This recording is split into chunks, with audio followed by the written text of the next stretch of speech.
144 सिंध मणी चयो त असीं जलसो नथा करे सघूं, जलसो था करियूं त का गॾिजाणी था करियूं त पोयां केस करे छॾियूं। सो हींअर बद इंतिज़ामी जे इंतिहा ते पहुतल आहे ऐं आउं सम्झां पियो इन करे असीं सिंध जे माण्हुनि ॾे वञूं पिया, हलूं पिया त बाबा ही आर्ज़ी जेके पाणीअ जा मसइला ॿिया तव्हां पंहिंजी हिमत करे हिननि कयो, पर हिननि 2 नंबर जेका धारी दलाल सियासी जमायत आहे ख़ुसूसन सिंध में जेका हुकुमरानी करे थी या सिंध जे वोट ते घणी चूंडी आई आहे पीपल पार्टी, इन मां जान छॾाईंदो सिंध बचंदी, न त सिंध जो ही विकिरो करे आया आहिनि ऐं सिंध खे विराइण जा फ़ैसिला करे आया आहिनि। साईं फैसल वाडा हिकिड़ो अहम वॾो बयानु ॾिनो आहे 2 ॾींहं पहिरीं त जेके सियासतदान 500 खां 5000 सियासतदाननि खे गोली हणी मारियो वञे, इहो बयानु इस्टेबलमेंट खां ॾियारियो वियो आहे या अहिड़ी सूरत हाल पैदा करण लाइ मोहराई उन्हनि जा आहिनि त ख़ौफ़ पैदा करे, ख़ौफ़ पैदा थिए। हिकु पासे आइनी तरमीमूं पिया कनि, 26 27 आइनी तरमीम, पीका जो कानून साफ़ ते कंट्रोल करण लाइ 144 हिते हणी छॾियो अथनि त अदलिया कमज़ोर, आइनी तौर ते जेका वफ़ाक़ी सिस्टम आहे उहो सेंट्रलाइज़ थी, 1 यूनिटरी फॉर्म थी वञे, दौलत सॼी SIFC हवाले थी वञे। हाणे इन सॼे प्रोसेस में ख़ौफ़ जी फ़ज़ा पैदा थिए ऐं पोइ तव्हां ॾिठो त 26 नवंबर 2024 ते इस्लामाबाद में गोलियूं हुयूं, उन में अगस्त में 25 में मुरीदके में लाहौर में गोलियूं हुयूं, मई 2025 में मोरे में एहतजाजनि ते गोलियूं हुयूं। ही जेका डिक्टेटरशिप हूंदी आहे या अथॉरिटेरियन रोल हूंदो आहे, उन लाइ ज़रूरी आहे त अवाम में ख़ौफ़ पैदा करे।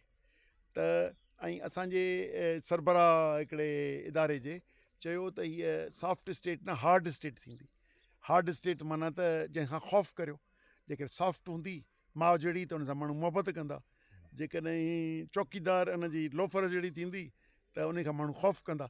हाणे ही ॿियनि जहिड़ा पंहिंजा एजेंटनि खां वार वार बयान ॾियारींदा हलंदा ऐं मुख़्तलिफ़ ख़ौफ़ाइता वाक़िया कराईंदा रहंदा, न त अवाम हिननि खे 6-12 महीननि में धिके उछले छॾींदो। ख़ौफ़ ख़तमु थी वियो त सही लॉ एंड सूरत हाल ख़राबु आहे। नादिर जमाली खे मारियो वियो आहे, शहरनि जा 3 माण्हू पुलिस मारिया आहिनि। तव्हां कीअं था सम्झो त हीअ जेका पुलिस खे दहशतगर्दी पकिड़े रही आहे, जेका अवाम जो टैक्स ते पघार थी वठे, उहा ई माण्हुनि खे बि मारे? अदलिया मफ़लूज थी वई आहे।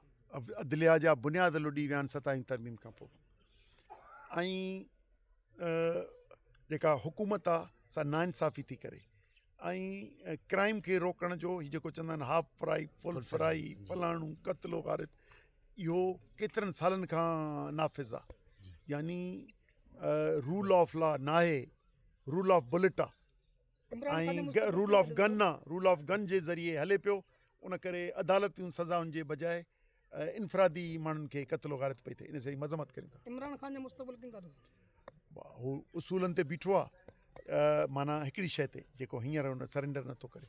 जेकॾहिं सरेंडर न कयईं, जमहूरियत लाइ बीठो हूंदो त ज़िंदगीअ में हीरो थींदो, जेकॾहिं कंप्रोमाइज़ कंदो त थुॾिजी ज़ीरो थी वेंदो। ठीकु आहे थैंक यू। तूं जेको कंपनी सरकार जूं पालियल आहिनि ऐं पैदा कयल आहिनि, उहा 66 में पैदा कई वई, हूअ वरी 20 सालनि खां पोइ पैदा कई वई।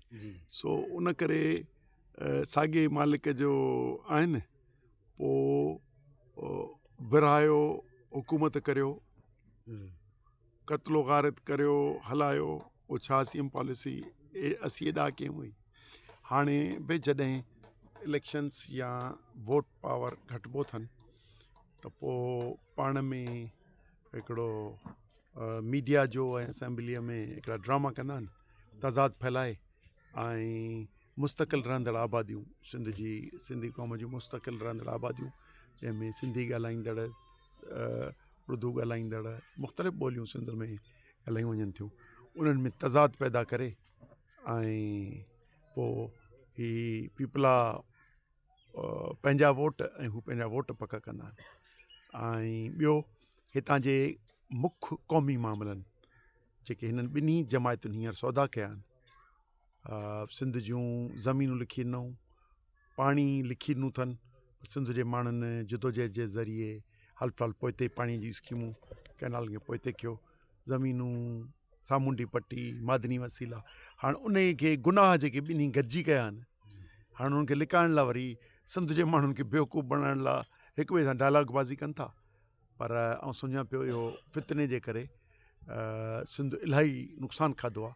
हाणे इन्हनि जमायतुनि खे चवंदासीं महिरबानी करे इन फितने खां पासो कनि ऐं मुतहदा सिंध वतन जी जाग्राफी तहफ़ुज़ सां गॾु उनजी ख़ुशहाली ख़ुदमुख़्तारी ऐं वसीलनि जी मालिकीअ जी ॻाल्हि कनि ऐं पोइ वञी इस्लामाबाद में नुमाइंदगी कनि। जी साईं, हीउ जेको आहे पीपल्स पार्टी हिकु तरफ़ जेको आहे नवाज़ लीग सां धुर बणी बीठी आहे, उनजे जेको आहे सीटुनि ते जेको आहे